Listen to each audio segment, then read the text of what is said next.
주신 십자가 보혈의 그 사랑 나의 영혼에 그의 보혈이 나의 소리에 그의 사랑이 나의 손짓에 그의 영광이 영원토록 예수가 보이네. 우리 삶 속에서 예수가 보이네. 우리 모습 속에 예수로만 살려 몸부림치며 세상과 싸워 나가는 우리 모습 속에 예수가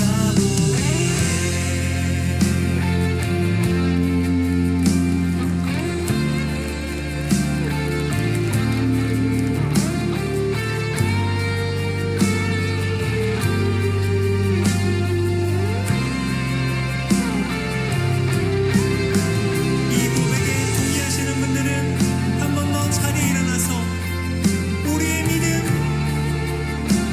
그리고 우리의 삶 그 가운데 예수가 함께 하심을 선포하며 나아갑시다. 나의 영혼에 그의 보혈이 나의 소리에 그의 사랑이 나의 손짓에 그의 영광이 영원토록 나의 영혼에 그의 보혈 나의 소리에 그의 사랑이 나의 손짓에도 그의 흔적이 있습니다. 영원토록 나의 영혼에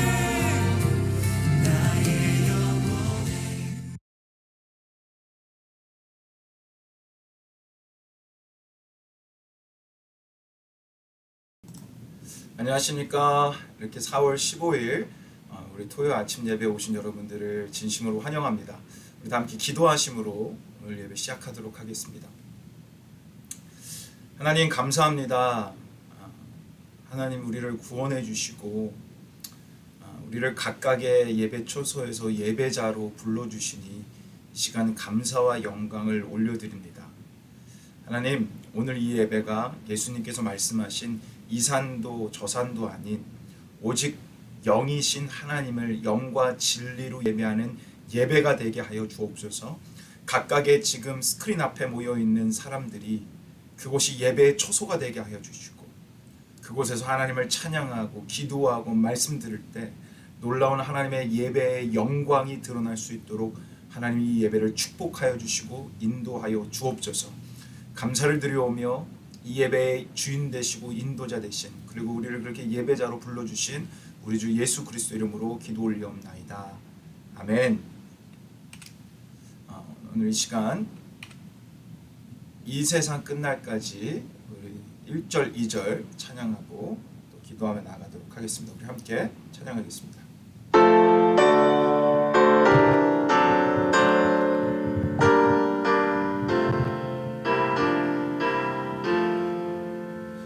이 세상 끝날까지 주 섬겨 살리니 내 친구 되신 주여 늘 함께 하소서. 주 나와 함께 하면 전쟁도 겁없고 주 나를 인도하면 늘 안심하리라. 아멘. 나 주를 따를 때에 주 약속하신 것 그 영광 중에 모두 이루어 주소서. 나 주의 뒤를 따라 섬기며 살리니 그 크신 은혜 속에 날 인도하소서. 아멘. 이 시간 우리 공교회를 놓고 기도하겠습니다. 이 앞에 있는 기도 제목처럼 우리 또 함께 사역하는 교회들 이름 불러가시면서 하나님의 정말 귀한 교회들로 이 마지막 때에 쓰임받을 수 있게 해달라고, 또 이 밖에 여러 가지 우리 자연재해를 놓고 또 현장 예배, 온라인 예배를 놓고 가나안 성도를 놓고 우리 총기 규제를 놓고 이 시간 이 기도 제목 따라 우리 공교회를 놓고 우리 간절히 한번 좀 기도하며 나가기를 원합니다. 우리 함께 기도하겠습니다. 하나님 아버지 주님 감사합니다. 오늘 이 시간에 또 기도할 수 있게 해주셔서 감사합니다. 하나님 이 시간 우리 공교회를 놓고 기도합니다. CSPC교회, CCPC교회, 아틀란타 세교회, 알라스카의 열방교회, 신시엔트 중앙장로교회, 우리 영락교회, ASC교회, 또 우리 사랑교회, 하나님 모든 교회들 하나님 손에 의탁합니다. 하나님 이 교회들이 정말 주님 보시기에 합당한 교회로 세워지길 바랍니다.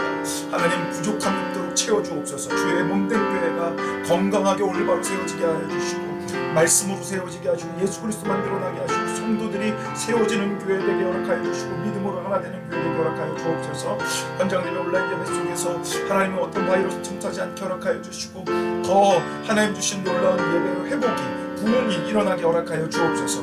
하나님 자연재해 심각성을 깨닫고 잘 가꾼 우리 되게 하여 주옵소서. 하나님의 형상대로 이 모든 것들을 감당하는 우리 되게 하여 주옵소서. 하나님 가난한 성도들의 그 회복을 허락하여 주시고 그들이 더 이상 교회를 멀리하지 않게 하시며 주의 몸된 교회 나와 주님을 참대로 예배할 수 있게 허락하시고 주의 몸된 교회를 소중하게 여기게 허락하여 주시고 함께하여 주옵소서. 하나님 간절히 기도합니다. 또 우리 종기규제 아버지 인도하셔서 이 미국이 이 땅이 정말 이 종기규제를 너 아버지 발벗고 나갈 수 있도록 하여 주시고 사건이 날 때만이 아니라 아버지 하나님 정말 심각하게 생각하며 그로 인해 많은 피해자들 위로하여 주시고 아버지 하나님 그들의 마음속에 하나님 인도하시며 하나님 주신 생명이 이렇게 헛되게 되지 않을 수 있도록 아버지 인도해 주시고 역사하여 주옵소서. 이렇게 기도할 수 있게 주신 하나님 찬양합니다. 우리의 시간 정말 간절히 기도하게 허락하여 주시고 하나님의 놀라운 충고에 우리 임하게 허락하여 주옵소서. 주님 찬양합니다. 아멘. 우리 다시 함께 우리 이 세상 끝날까지 3절 4절 또 찬양하며 나가겠습니다.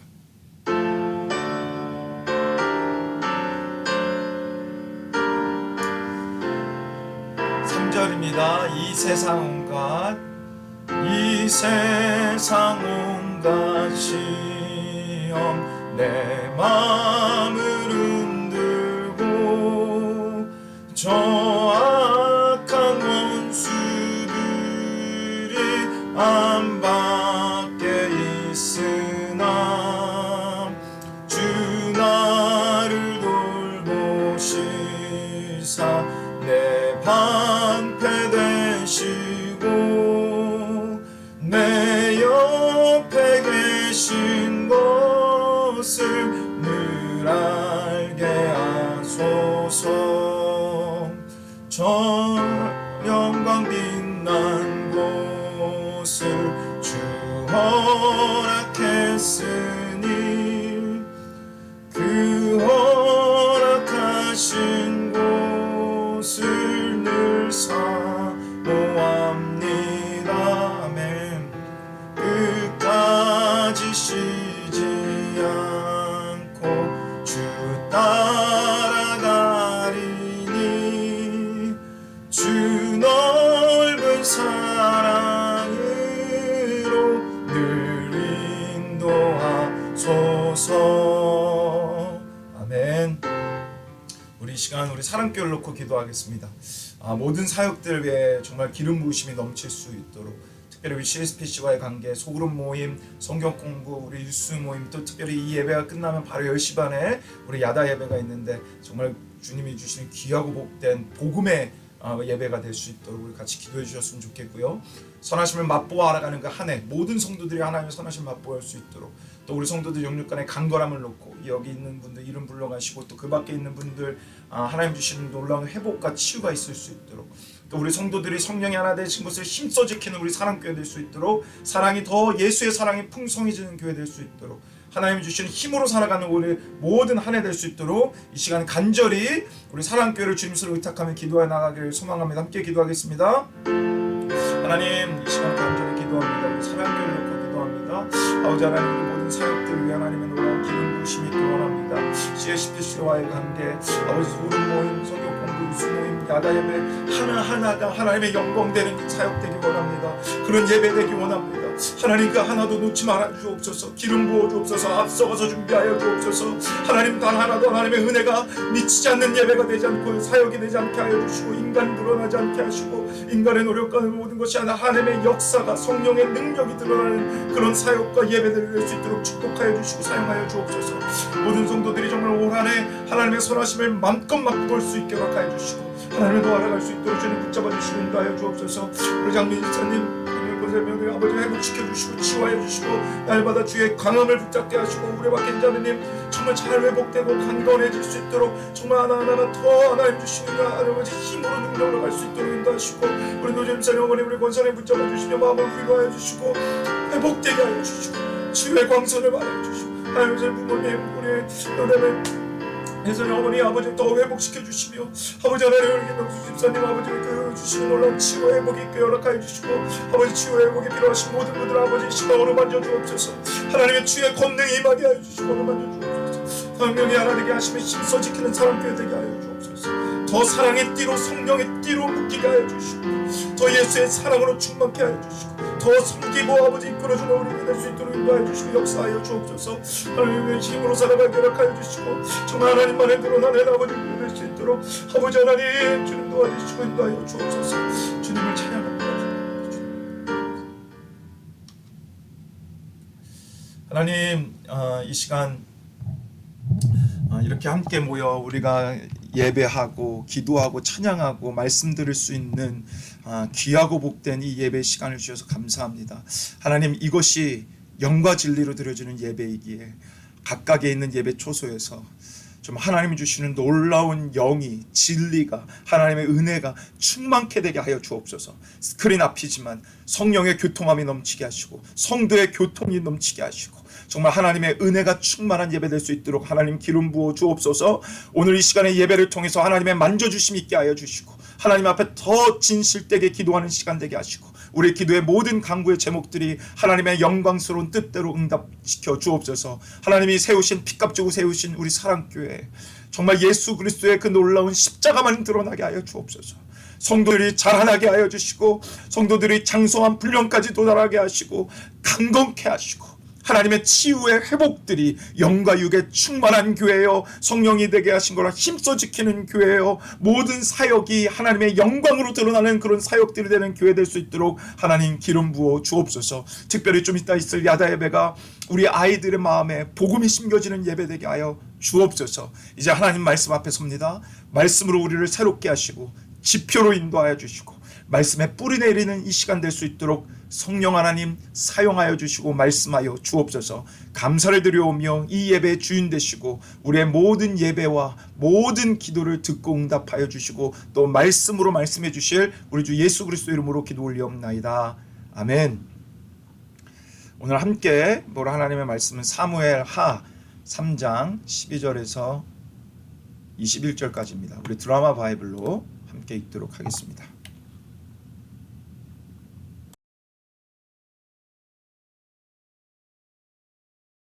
아브넬이 자기를 대신하여 전령들을 다윗에게 보내어 이르되, 이 땅이 누구의 것이니까? 당신은 나와 더불어 언약을 맺사이다. 내 손이 당신을 도와 온 이스라엘이 당신에게 돌아가게 하리이다. 하니 다윗이 이르되, 좋다. 내가 너와 언약을 맺거니와 내가 내게 한 가지 일을 요구하노니, 나를 보러 올 때 우선 사울의 딸 미갈을 데리고 오라. 그리하지 아니하면 내 얼굴을 보지 못하리라 하고 다윗이 사울의 아들 이스보셋에게 전령들을 보내 이르되, 내 처 미갈을 내게로 돌리라. 그는 내가 전에 블레셋 사람의 포피 100개로 나와 정언한 자니라. 하니 이스보셋이 사람을 보내 그의 남편 라이스의 아들 발디엘에게서 그를 빼앗아오매, 그의 남편이 그와 함께 오되 울며 바후림까지 따라왔더니 아브넬이 그에게 돌아가라. 하매 돌아가니라. 아브넬이 이스라엘 장로들에게 말하여 이르되 너희가 여러 번 다윗을 너희의 임금으로 세우기를 구하였으니 이제 그대로 하라. 여호와께서 이미 다윗에 대하여 말씀하시기를 내가 내 종 다윗의 손으로 내 백성 이스라엘을 구원하여 블레셋 사람의 손과 모든 대적의 손에서 벗어나게 하리라 하셨음이니라. 아브넬이 또 베냐민 사람의 귀에 말하고 아브넬이 이스라엘과 베냐민의 온 집이 선하게 여기는 모든 것을 다윗의 귀에 말하려고 헤브론으로 가니라. 아브넬이 부하 20명과 더불어 헤브론에 이르러 다윗에게 나아가니 다윗이 아브넬과 그와 함께 한 사람을 위하여 잔치를 배설하였더라. 아브넬이 다윗에게 말하되 내가 일어나 가서 온 이스라엘 무리를 내 주 왕의 앞에 모아 더불어 언약을 맺게 하고 마음에 원하시는 대로 모든 것을 다스리시게 하리이다. 이에 다윗이 아브넬을 보내매 그가 평안히 가니라. 아멘. 하나님의 말씀이었습니다. 오늘 이렇게 4월 15일 우리 토요 아침 예배 오신 여러분들을 진심으로 환영합니다. 제가 오늘 좀 화면 색깔이 좀 이상하죠. 모르겠어요. 여러분들 어떻게 비춰지는지. 이 컴퓨터 이거 조작하는 게 조금 어떻게 문제가 있어서 잘 나오진 않지만 그래도 네, 잘생겼죠? 웃지 마시고 네. 대답하세요. 잘생겼죠? 네. 감사합니다. 이렇게 오신 여러분들 진심으로 사랑하고 환영하고 항상 이 토요 아침 예배가 전 여러분들 때문에 더 기대가 되고 좀 사모하는 마음으로 오게 됩니다. 그래서 함께 오늘도 이렇게 해주신 여러분들 감사하고 지난주는 정규인 수양회 때문에 못했지만 이제 또 이번 주 계속해서 우리 토요 아침 예배로 함께 모여서 각각의 예배 초소지만 성령의 기름 부으심이 넘치는 정말 찬양이 풍성하고 기도가 풍성하고 말씀이 풍성한 그런 정말 영과 진리로 드려지는 토요 아침 예배가 되기를 간절히 예수님의 이름으로 축복합니다. 그러나 단 하나 대표 기도가 여전히 안 왔습니다. 대표 기도를 꼭 다음 주에는 보내주시기를 간곡히 부탁드립니다. 다음 주에는 대표 기도 제가 하지 않고 누군가가 해 주실 거라 생각합니다. 알았죠? 좀 보내주세요. 불쌍히 여겨주세요. 이게 혼자 이렇게 열심히 이렇게 하는 거 불쌍하지도 않으세요? 그러니까 다음 주에는 같이 꼭 함께 만들어가는 그런 예배가 됐으면 좋겠습니다. 아셨죠? 약속해줘. 네. 좋습니다. 이제 다시 저희가 사무엘서로 왔습니다. 잠시 유다서 봤다가 또 이 고난주간 말씀 부활절 말씀 봤다가 이제 사무엘 하로 왔는데 사무엘 하 말씀을 묵상하면서 정말 많은 것들을 생각하게 해주는 것 같아요.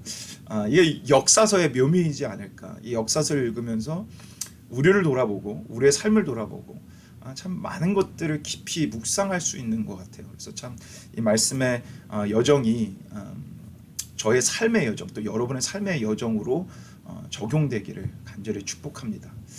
제가 오늘 말씀을 준비하면서 보통 때보다 사실 더 많은 연구의 시간을 좀 보냈던 것 같아요.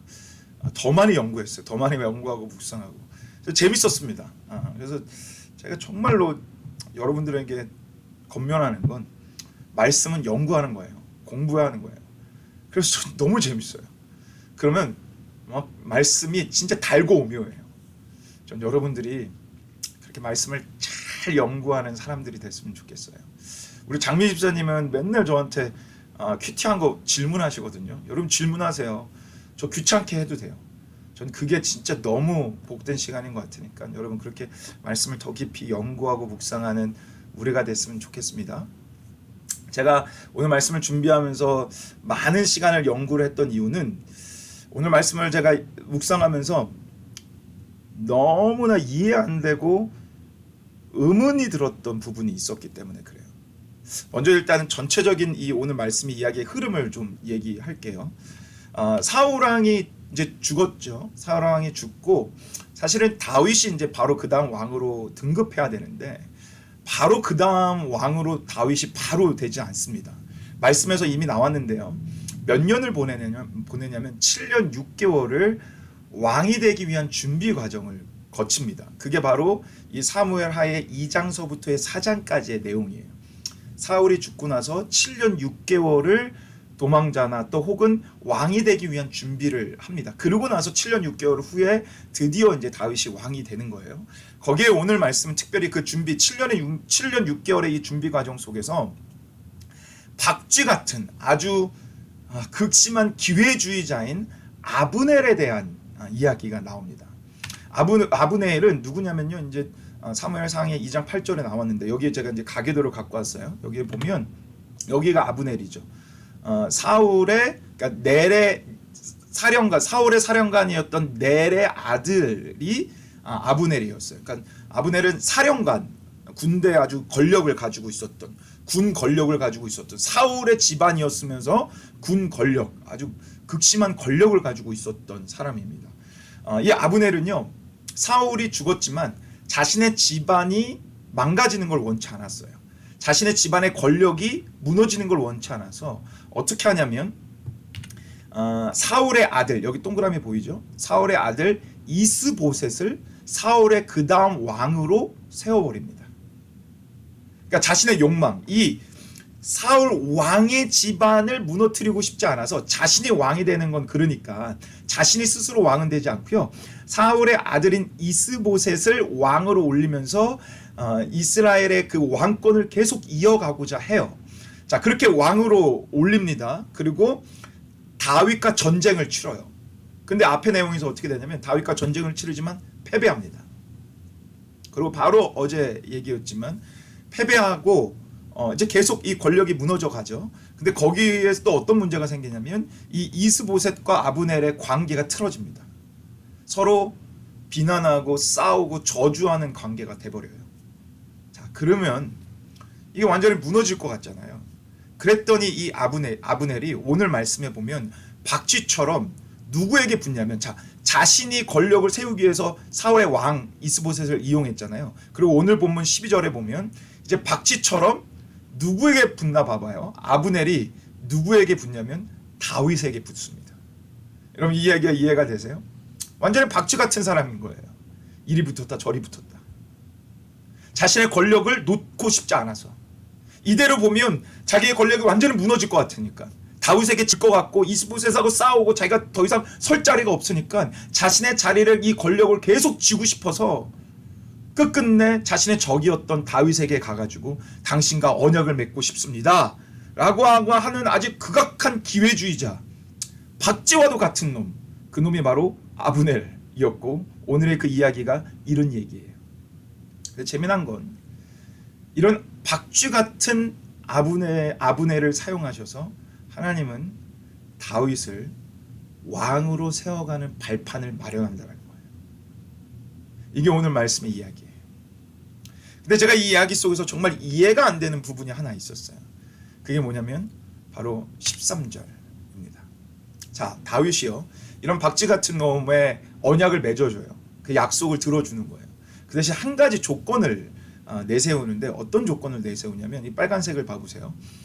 누구를 데리고 오라고 해요? 사울의 딸 미갈. 여러분 미갈이 누굽니까? 다윗의 첫째 부인이었죠. 그러면서 사울의 딸이었어요. 자신의 부인, 첫째 부인이었던 미갈을 데리고 오라는 겁니다.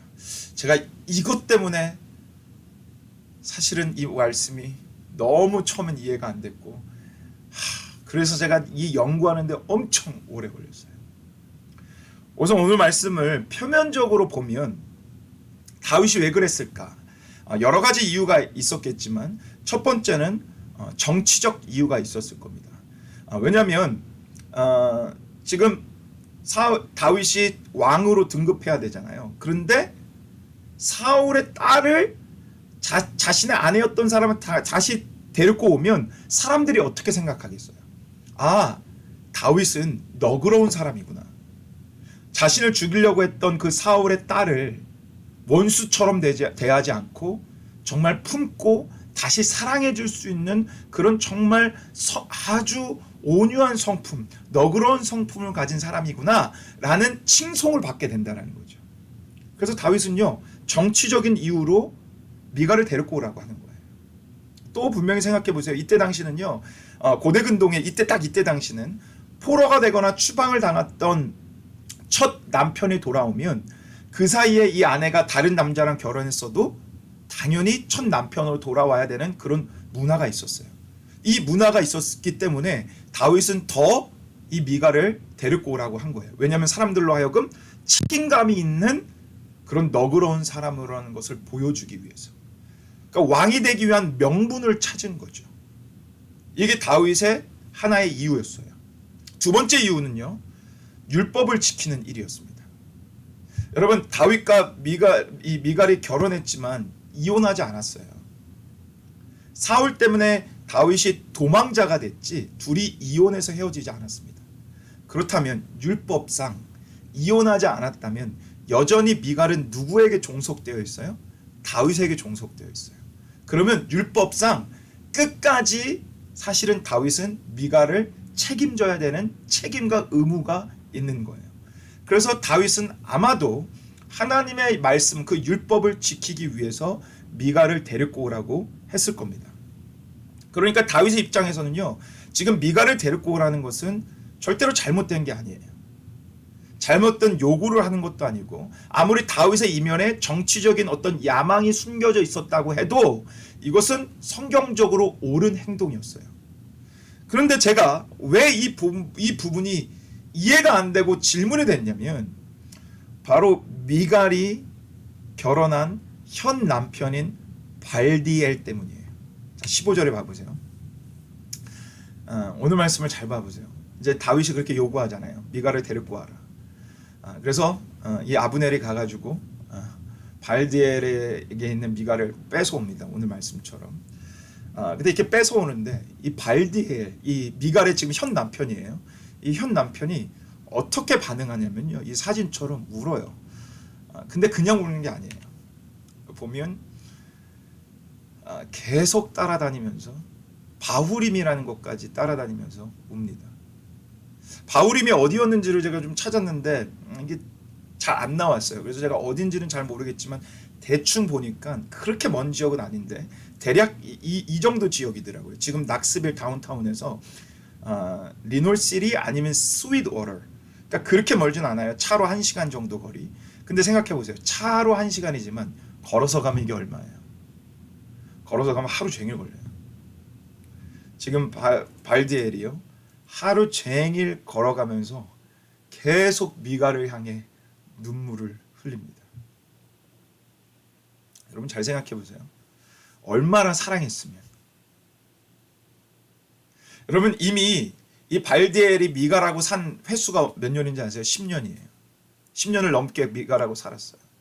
그동안 얼마나 많은 정이 들었겠어요. 그리고 사실은 자기의 아내도 아니고 남의 아내예요. 근데 남의 아내를 다시 원래 남편에게 뺏기는 건데, 이게 얼마나 슬펐으면 이렇게까지 먼 거리를 걸어가면서 울어요. 그러니까 이게 요즘 말로 하면 찐사랑인 거죠. 찐사랑. 얼마나 사랑했어요. 제가 의문점이 그거였어요. 왜 하필 잘 살고 있는 이 가정을 정치적인 이유로 혹은 하나님의 말씀을 지킨다는 이유로 풍지박살을 내야 했는가? 이게 저의 근본적인 질문이었어요. 왜 하나님의 말씀을 지키기 위해서 꼭 굳이 이렇게 잘 살고 있는 가정을 풍지박살 내야 되는가? 아니면 자신의 야망을 놓고 이걸 이렇게 풍지박살 내야 되는가? 왜 이걸 이렇게 허락하셨을까? 제가 이게 제가 풀리지 않는 질문이었어요. 그리고 여러분 잘 생각해 보세요. 미갈이 다윗에게 돌아왔잖아요. 근데 둘이 그렇게 행복하게 살지 않아요. 이제 곧 이야기가 6장에 나오는데요. 다윗이 언약궤를 이제 다시 예루살렘으로 가져왔을 때 너무 기뻐서 막 찬양하죠. 막 춤추며 찬양해요. 옷이 벗겨져요. 그걸 보고 미갈이 어떡합니까? 미갈이 굉장히 나무래요. 다윗을 뭐라 한단 말이에요. 근데 그 뭐라고 한 걸 보면 이렇게 뭐라 합니다. 여기 지금 이 모습을, 다윗이 옷을 벗겨주며 춤춘 모습을 가지고 미갈이 뭐라고 하는 건데, 여기 한번 봐보세요. 방탄한 자가 염치 없이 자기의 몸을 드러내는 것처럼 오늘 그의 신복의 계집종의 눈앞에서 몸을 드러내셨도다 하니. 여러분 봐보세요. 지금 미갈이 지적하고 있는 게 뭐냐면, 사실 다윗이 옷 벗으면서 찬양했다라는 걸 지적하는 게 아니라 왜 여자 앞에서 그러냐라고 지적하고 있는 거예요. 그럼 지금 미갈이 뭐 하고 있는 거예요?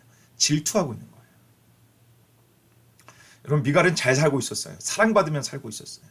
그리고 미갈은 첫째 부인이었어요. 근데 이미 다윗에게는 수많은 아내가 있어요. 수많은 여자와 첩이 있어요. 분명히 이 본문에서 이 말씀에서 보여주는 건 뭐냐면 미갈은 행복하지 않았다는 거예요. 분명히 미갈은 질투심에 사로잡혀 있었다는 거예요. 아니 이럴 거면 데려오지 말지.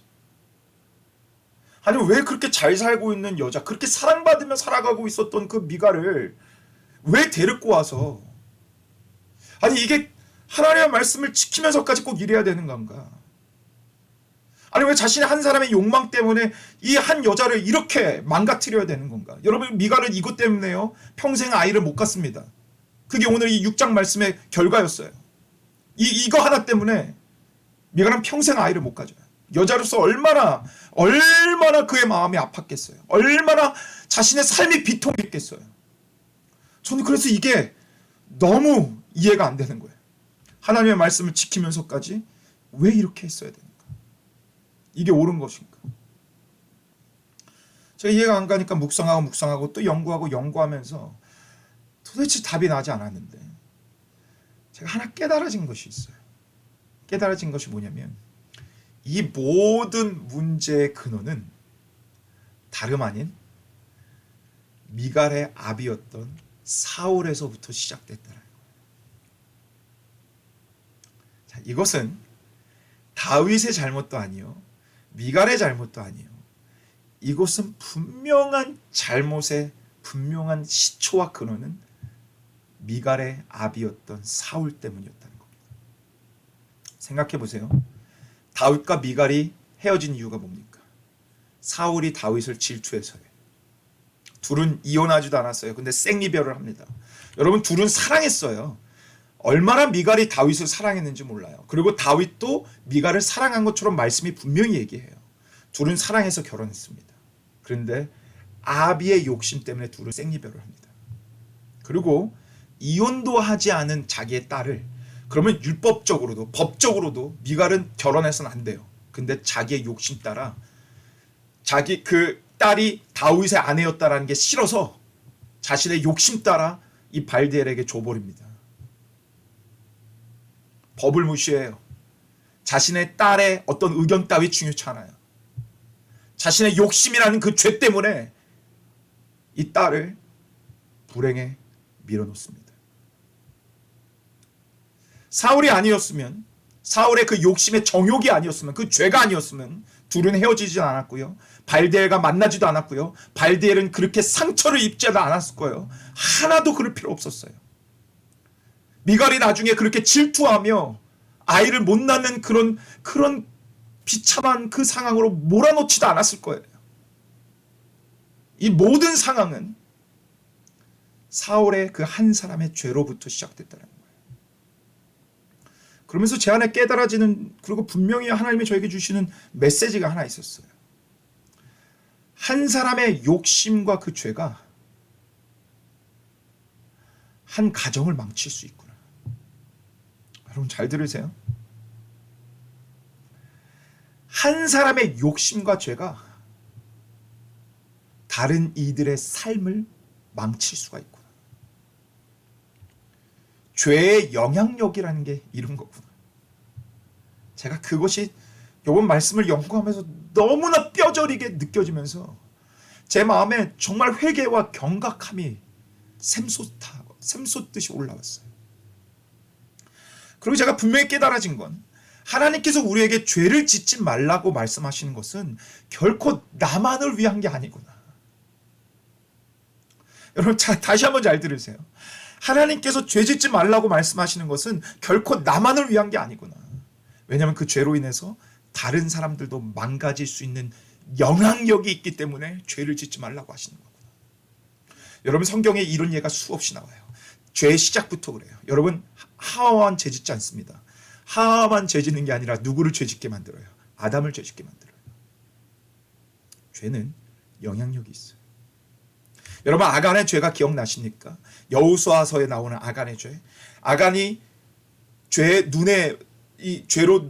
눈이 멀어가지고 하나님께서 분명히 전리품을 취하지 말라는데 취하죠. 도둑질하죠. 근데 아간 하나가 도둑질한 것 때문에 누가 고통받아요? 이스라엘 온 백성이 고통받아요. 전쟁에서 져서 수천 명의 사람들이 죽습니다. 아간 한 사람의 죄 때문에. 성경은 하나의 죄가, 한 사람의 죄가 얼마나 많은 영향력을 다른 사람에게 미칠 수 있는지를 분명하게 말씀해 주십니다. 사울도 마찬가지입니다. 사울이 함부로 자신의 욕망 때문에, 자신의 그 질투심 때문에 한 가정을 파탄시킵니다. 다윗과 미갈을 파탄시킵니다. 그리고 발디엘까지 상처를 줍니다. 자신의 욕심 때문에 자신의 자녀를 함부로 합니다. 그래서 그 자녀가 결국은 비참한 삶을 살아가게 만듭니다. 누구 때문에요? 사울의 죄 때문에. 그 한 사람의 죄 때문에. 그래서 울지 않아도 되는, 슬퍼하지 않아도 되는 발디엘이 그 먼 거리를 걸어가며 눈물을 흘리게 됩니다. 여러분 잘 들으세요. 저는 그래서 오늘 말씀이 여러분과 저에게 분명한 메시지를 준다고 생각해요. 부모로서, 목사로서, 한 사람의 그리스도인으로서 절대로 함부로 살아가지 말아야 되는 이유를 분명히 말씀해 준다고 생각해요. 여러분, 이런 말이 있죠. 자녀는 부모의 거울이다. 자녀는 부모의 거울이다. 왜냐? 자녀가 어떻게 한 거를 따라, 부모가 어떻게 행동하고 한 걸, 말한 거를 따라 자녀는 그대로 흡수하고 배워서 자녀는 그렇게 살아가기 때문에. 여러분, 내 자녀가 왜 그런가 그렇게 고민 많이 하지 마세요. 내 자녀가 그런 이유는 내가 그렇게 만든 거예요. 내가 자녀 앞에 제대로 보는 못 보였고요. 내 감정을 쓰레기통처럼 다 뿜어냈고요. 내 자녀에게 함부로 했기 때문에 다 내 자녀가 그런 거예요. 자녀는 부모의 거울이에요. 자녀는 내 소유물이 아닌데, 노엽게 하지 말아야 되는데 내 자녀라고 내 마음대로 다루다 보니까 오늘 사울처럼 그의 딸 미갈이 고통받습니다. 미갈만 고통받는 게 아니라 발디엘이라는 전혀 고통받지 않아도 되는 한 남자까지 고통받습니다. 내가 어떻게 살아가냐, 내가 어떤 선택을 하냐가요, 내 인생만이 아니라 내 가족의 인생을 망가뜨릴 수도 있다는 거예요. 여러분, 저는 분명히 오늘 이 중요한 메시지를 우리에게 주신다고 생각해요. 나 하나가 부모로서 살아가는 말 한마디가, 하나의 선택이 내 가족에게, 내 자녀에게, 내 공동체에게 분명히 미칠 수 있음을 반드시 보여준다고 생각합니다. 그래서 여러분과 저는요,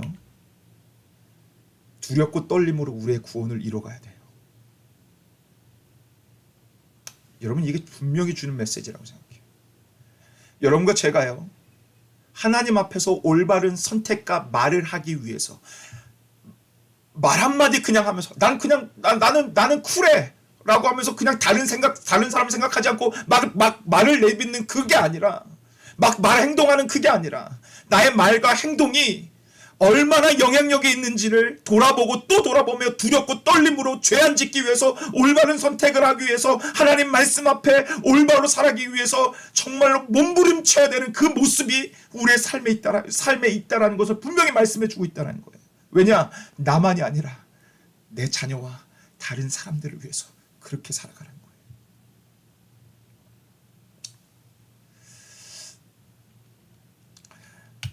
그래서 여러분, 믿는 자가 반드시 가져야 되는 두 가지 관점에 대해서 제가 오늘 말씀을 나누는 건데요. 첫 번째는 이거예요. 내 죄, 잘못된 선택이 다른 이들에게까지 미칠 수 있음을 생각하며 발버둥 쳐야 한다는 거예요. 이 관점이 우리 안에 반드시 믿는 자로서 있어야 된다는 거예요. 두렵고 떨림으로 구원을 이뤄나가야 된다는 거예요.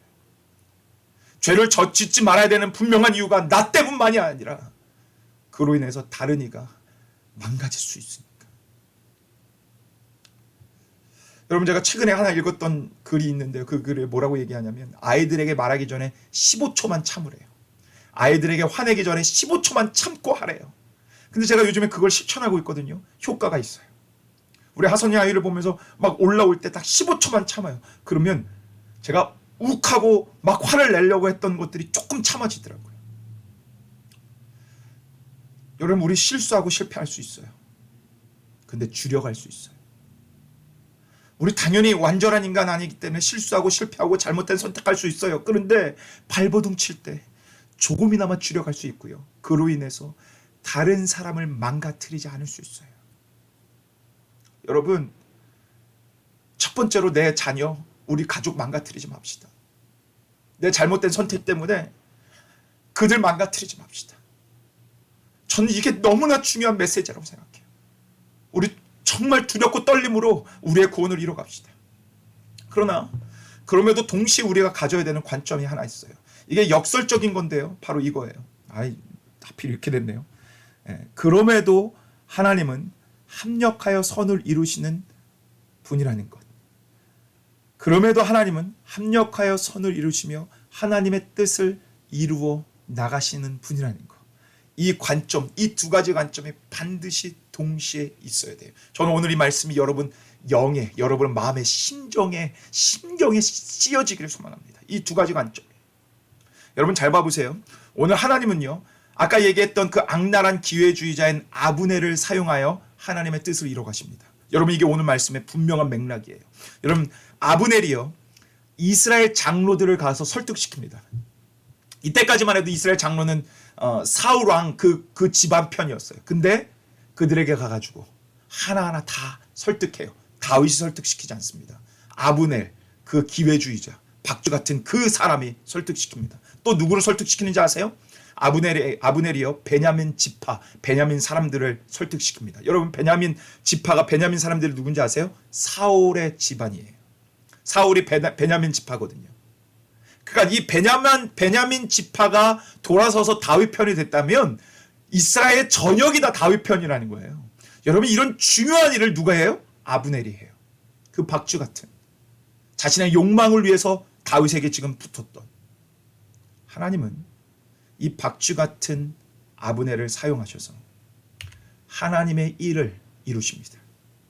그래서 다윗은 아브넬 덕분에 왕이 되는 발걸음에 아주 중요한 발걸음을 내딛습니다. 여러분, 누가 이렇게 될 줄 알았겠어요? 누가 이 아브넬 같은 박쥐 같은 사람을 이용할 줄 알겠어요? 근데 하나님은 그 상황을 사용하셔서 합력하여 선을 이루어 하나님의 뜻을 이뤄 가신다는 거예요. 여러분, 두 가지 관점이 이거예요. 실수할 수 있어요. 실패할 수 있어요. 우리는 할 수 있어요. 그런데 하나님은 실패하지 않아요. 실수하지 않아요. 하나님은 우리의 실수와 실패를 합력하여 선을 이루셔서 그분의 뜻을 이뤄갈 수 있는 완전하신 분이에요. 그분은 주님이세요. 우리 인생의 주인이세요. 이 두 가지 시선이 분명히 우리에게 있어야 됩니다. 왜? 우리는 온전하지 않아서 반드시 넘어질 때가 있을 거니까. 우리 온전하지 않아서 자녀에게 노엽게 할 수 있으니까. 우리 온전하지 않아서 잘못된 선택을 해서 내 자녀가, 내 공동체가, 내 주변이 죄로 영향력 받을 수 있으니까. 우리도 사울 같은 죄를 분명히 질 수 있으니까. 그런 우리니까. 그래서 이 두 가지 관점이 필요해요. 그래서 우리는 실패하는, 그래서 나락에 빠지는, 그래서 절망하며 살아갈 수밖에 없나요? 아니요. 완전하신 하나님이 우리의 주인 되세요. 그분이, 저는 우리의 실수를, 우리의 실패를 반드시 그분의 합력하여 선을 이루시는 놀라운 뜻으로 바꿔주실 줄 믿습니다. 넘어지지 않으려고 애써야 되지만 여러분, 넘어지는 것을 두려워하지 마십시오. 이게 오늘 하나님이 우리에게 주시는 분명한 말씀입니다. 그러나 합리화하지 마세요. 합리화하지 마십시오. 어쩔 수 없는 상황이어서 이거 하지 마십시오. 최선을 다해서 넘어지지 않으려고 애쓰십시오. 옳은 선택하려고 애쓰십시오. 합리화하고 핑계대지 마십시오. 나의 약함 때문에 어쩔 수 없었어라고 얘기하지 마십시오. 그것 또한 죄입니다. 열심히 최선을 다해서 발버둥 치십시오. 그러다가 넘어지는 것을 두려워하지 마십시오. 우리에게는 그것을 합력하여 선을 이루시는 하나님의 은혜가 있습니다. 믿는 자는 이 두 가지 관점이, 이 두 가지의 이 놀라운 이 우리의 놀라운 인생을 이뤄가는 이 하나님의 은혜가 분명히 있습니다. 여러분 그거 아십니까? 제가 오늘 말씀 속에서 가장 은혜 받은 구절이 있어요. 그 구절이 15절 16절이에요. 자, 발디엘이 이렇게 막 울잖아요. 슬퍼하잖아요. 이렇게 걸어가잖아요. 근데 여러분, 제가 정말 말씀을 그래서 제가 연구하라는 거예요. 이 연구하다가 소름이 돋은 부분이 있는데 뭔지 아세요? 여러분, 발디엘의 이름의 뜻이 뭔지 아십니까? 모르시죠? 저도 몰랐어요. 근데 이번에 연구하면서 알았어요. 발디엘의 이름의 뜻이 이거예요. 지금 소름 안 돋으신 분은 이거 진짜 문제가 있는 거예요. 발디엘의 이름의 뜻이 뭐라고요? 하나님이 구원하신다. 제가 이 말씀을 연구하면서 울었어요. 제가 왜 울었는지 아세요? 내가 괜한 걱정을 했구나. 하나님이 이 성경에서요, 이름의 뜻이 너무 중요해요. 왜냐하면 이름의 뜻대로 하나님이 역사하시거든요. 그걸 보여주시거든요. 그렇다면 발디엘의 이름의 뜻대로 하나님은 반드시 어떻게 했다는 거예요? 역사하셨다는 거예요.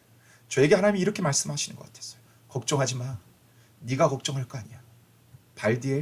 저 발디엘의 아픔, 발디엘의 슬픔 내가 구원해낼 거야. 저 이름의 뜻처럼 지금은 슬퍼하고 아파하고 지금은 저렇게 비통한 심정에 있지만 나는 발디엘을 절대로 그냥 내비두지 않아. 나는 아무도 모르는, 여러분 발디엘 알았어요? 몰랐잖아요. 저도 몰랐잖아요. 저도 몰랐어요. 성경에서 주목하지도 않는 인물이에요. 근데 하나님은 그를 이미 주목하고 있더라고요. 그러면서 하나님이 그렇게 말씀하시는 것 같았어요. 이 비참한 것 같은 이 인생도 내가 구원해낼 거야. 여러분, 이게 하나님이에요. 이게 우리가 가져야 되는 시선이에요. 하나님은 아무도 신경 쓰지 않는 그 비참한 그 사람도 케어하시고 신경 쓰시고 그를 관찰하시고 구원하시는, 위로하시는 우리 하나님이십니다. 미갈, 그녀에게 자녀는 없었지만 하나님은 그 미갈의 인생을 반드시 돌봐주셨을 것이고 반드시 미갈의 인생을 구원해내셨을 것입니다. 이것이 우리 하나님이십니다. 그러니 너무 상처받았다고, 너무 내 인생이 비참하다고 비련하다고 그렇게 여러분 한탄하며 살아가지 마세요. 아무도 나를 케어하지 않는다고 그렇게 하지 마세요. 하나님이 구원하실 것입니다. 내 자녀, 이 많은 상처를 받았는데 어떻게 살아가지? 걱정하지 마세요. 내 자녀의 주인이 하나님이시라면 우리 하나님이 건져내십니다. 그래서 이 두 가지 관점을 믿는 자는 반드시 가져야 합니다. 사랑하는 여러분, 나의 죄가, 나의 잘못된 선택이 다른 이들에게까지 미칠 수 있음을 생각하며 발버둥치십시오. 몸부림치십시오. 몸부림치며 두려움과 떨림으로 여러분의 구원을 이뤄가십시오. 그럼에도 넘어지는 것에 너무나 두려워하지 마십시오. 왜냐? 우리를 구원하실, 놀라운 방법으로 합력하여 선을 이루실, 그래서 그분의 뜻을 이뤄가실 하나님이 나의 하나님이시기 때문이십니다. 그 하나님이 아브넬도 사용하셨고요. 그 하나님이 이름 모를 발디엘도 구원해내셨습니다. 이 하나님이 우리의 하나님이십니다. 이 두 가지 관점이 평생에 여러분과 저의 믿음의 여정을 걸어가는데 생각나고 또 생각나서 구원을 이뤄가고 주님을 바라보며 소망하는 그 복된 믿음의 여정의 주인공들이 되기를 예수 그리스도 이름으로 간절히 축복합니다. 아멘. 말씀이 이렇게 좋은 거예요. 오늘 제가 말씀이 좀 오늘 길었어요. 이걸 다 나눴어야 돼서. 그래서 오늘 이 말씀을 생각하며 이 찬양을 할 건데요. 이 찬양하고 그냥 나가지 마세요. 찬양하면서 기도하면서 하나님, 여러분 실수했던 거, 여러분 잘못 선택해서 다른 이들에게 잘못된 영향력을 줬던 거 회개하세요. 회개해야 돼요. 그리고 결단하세요. 하나님, 제가 절대로 이제 앞으로는 그렇게 잘못된 선택하지 않길 원합니다. 결단하세요. 도와달라고 몸부림치세요. 제가 몸부림치며 구원을 이뤄가겠다고 그렇게 하나님 기도하세요. 그리고 소망하세요. 하나님은 그래도 하나님의 뜻을 이루어주실 줄 믿습니다. 발디엘 하나님이 구원하시다 라는 그것처럼 생각지도 않게 내 자녀를, 내 공동체를, 내 주변을 상처 줬던 그 수많은 사람들을 하나님이 구원해내실 줄 믿습니다. 저를 그렇게 구원해내실 줄 믿습니다. 이렇게 한번 우리 소망하며 찬양하고 기도하며 나가기를 소망합니다. 여러분 시간 많이 갔으니까 끝까지 나가지 마시고 끝까지 기도하고 찬양하고 나갔으면 좋겠습니다. 우리 함께 찬양하고 기도할 건데요. 제가 야다 예배 나가야 돼서 조금 일찍 마치겠습니다. 그러니까 끝까지 찬양하고 기도하세요. 아셨죠? 꼭 기도하셔야 돼요. 오늘 이걸 놓고 기도해야 돼요. 이게 오늘 여러분을 이 자리로 부른 이유예요. 꼭 함께 기도하며 찬양하며 나가겠습니다.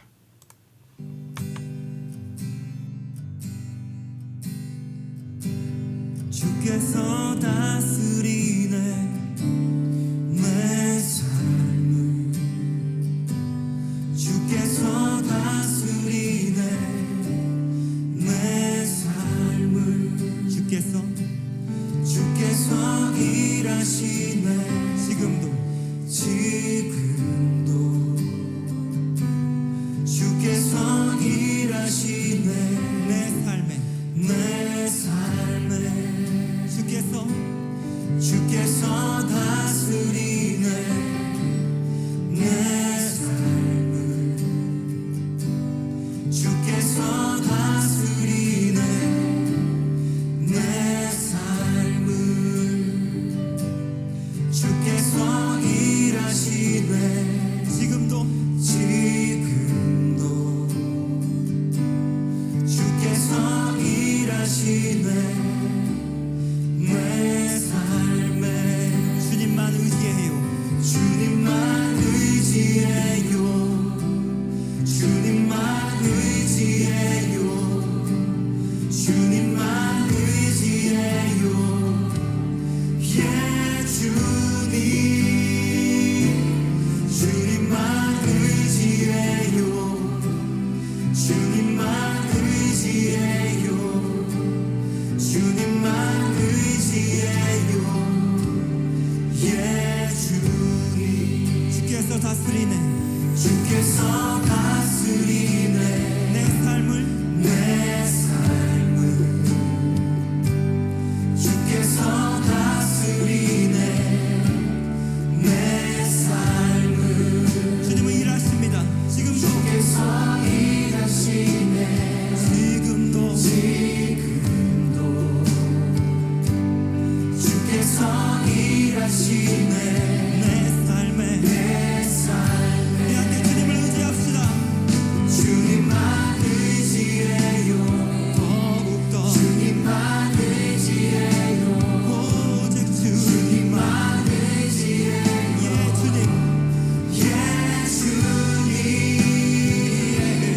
주님만 의지해요 오직 주님만 의지해요 주님만 의지해요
우리 이제 정말 간절히 기도할 거예요.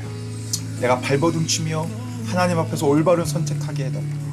그리고 하나님 그 모든 것 가운데 정말 하나님 그들을 구원해 주시고, 아버지 하나님 내 자녀를 구원해 주시고, 하나님 내 공동체를 구원해 주시고, 제가 정말 그 나의 잘못과 죄 때문에 다른 이들을 망치지 않는 삶을 살아가게 해달라고 우리 다 같이 우리 기도하며 나가도록 하겠습니다. 우리 다 같이 기도하겠습니다. all over the world. 주님은 내 삶 주께서 일하시네. 지금도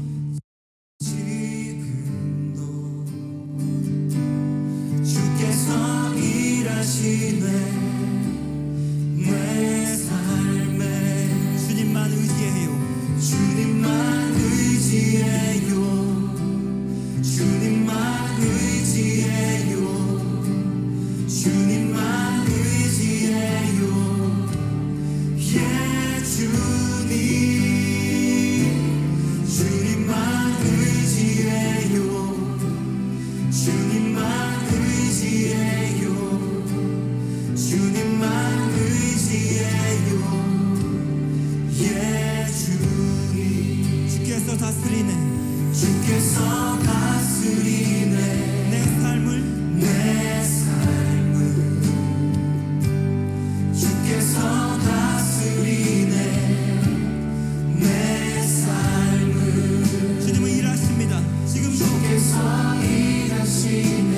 지금도 주께서 일하시네. 내 삶에 내 함께 주님을 의지합시다.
나만 의지해요.